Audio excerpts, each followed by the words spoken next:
read a piece of tonight, Vaquero, the brush country, was Dobie dedicated in part to Mr.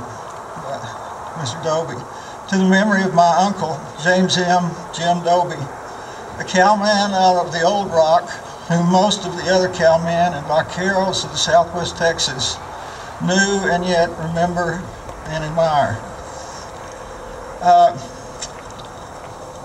Dobie had the book was first published in 1929. He had a friend of an old man who had been a trail driver up in New Mexico and up the Chisholm Trail to Kansas, and they'd been border wars and ridden and was a cowboy, a working cowboy, and it also had a hand in posses that sort of passed for law enforcement in much of that time. If it were published today, it might be branded with that this was an as-told to book, which is kind of a pejorative. But J. Frank Dobie had a very clear sense of what he was up to in this and telling John Young's story. He said it suggested to him a modern parallel for the Highland border of Sir Walter Scott. Following this principal interpretation and picturing backgrounds, I have sought to give a meaning to Cortina, the Great Bandito, to Shanghai Piers, to Billy the Kid, to Horsehead Crossing on the Pecos, to the Mexican Riata, to the Razorback Hog, to windmills, to the picket wire, and to many other objects that John's ride brought him athwart. I don't know that word. He writes that Mr. Young never had made any pretensions to being a writer. Hence, although the details of his narrative were given essentially as he supplied them, I have not hesitated to change his arrangement and language and to give his style a pitch in unity with my own.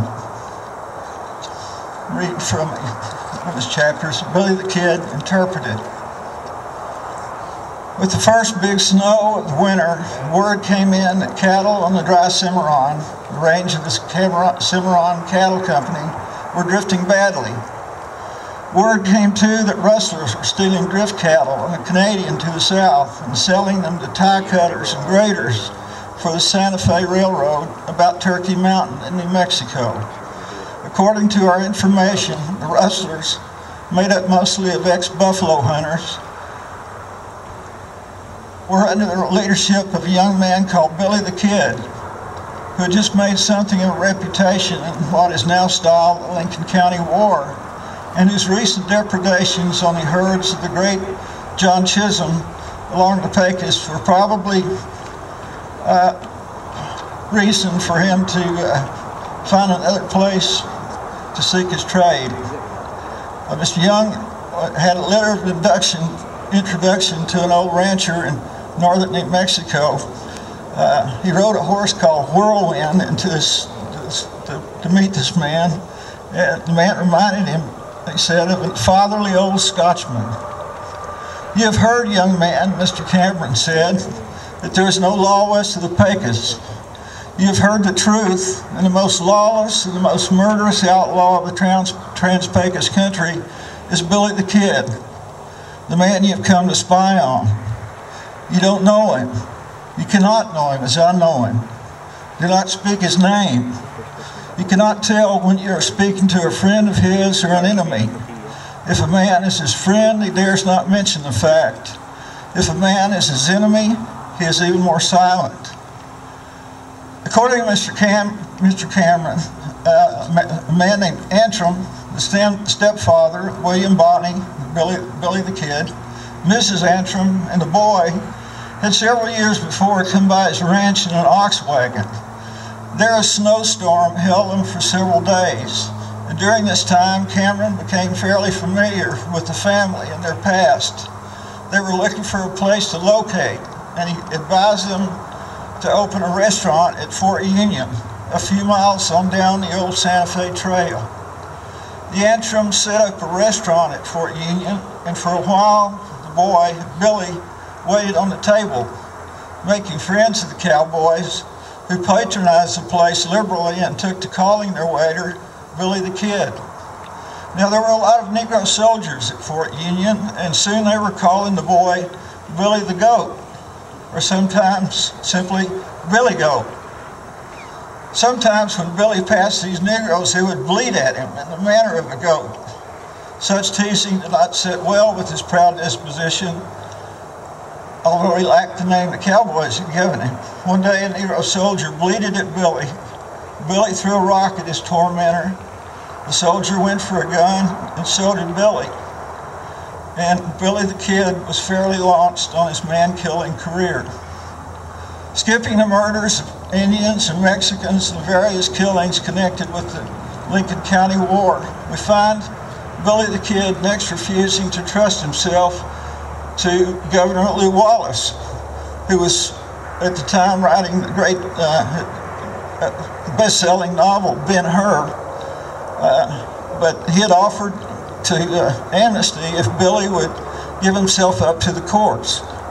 Instead of surrendering, the Kid rode with 5 men through the Turkey Mountains and across the plains to an Indian camp in the Texas Panhandle, where they stole a bunch of horses. They sold the horses on the Canadian, the gang split up, and he went on to Tascosa to make an alliance with some buffalo hunters. He had discovered a new field for operations. He had found cattle on the Canadian to steal, and tie cutters and railroad graders to buy them. As a matter of history, the Kid was a professional gambler, a professional thief, and a professional gunman. He was never much of a cowboy, and he cannot at all be classed as a cowboy gone wrong. He gambled with Negroes. He cheated Mexicans. He helped to ambush and murder 3 Apache Indians for nothing more than their store of pelts and blankets. His followers were for the most part ignorant, sordid, vicious toughs. When the Kid was tried in Mesilla for the killing of Sheriff Brady in Lincoln and found guilty, the judge of the court, or so a floating story goes, pronounced the death sentence with a gathering emphasis that was highly elocutionary. "I do hereby sentence you to be hanged by the neck," he intoned, "until you are dead, dead, dead." "Yes," Billy the Kid calmly retorted, looking the judge in the eyes. "Yes, and you can tell, and you can go to hell, hell, hell." Billy the Kid was more than a common killer and thief, more than a common leech on society. He was an uncommon killer. He was an uncommon thief.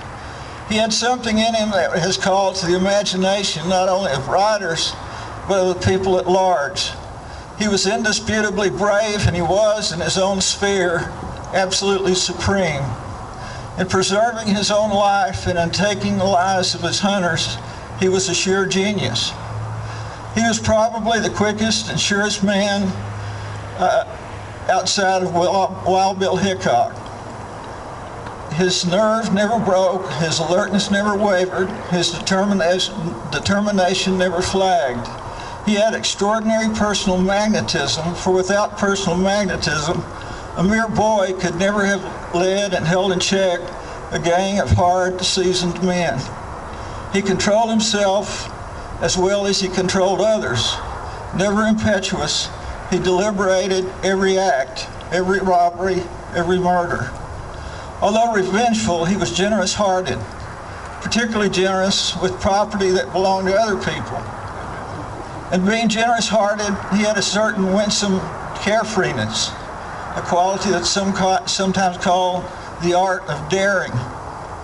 Because he had possessed this art of daring, because his daring apotheosized youth in the saddle, youth with a flaming gun, and because his daring kept him running and balancing on the edge of a frightful precipice, Billy the Kid will always be interesting, will always appeal to the popular imagination. Despite facts, he seems on the way to become the Robin Hood the fairy prince, not only New Mexico, but all the Old West. Thank you.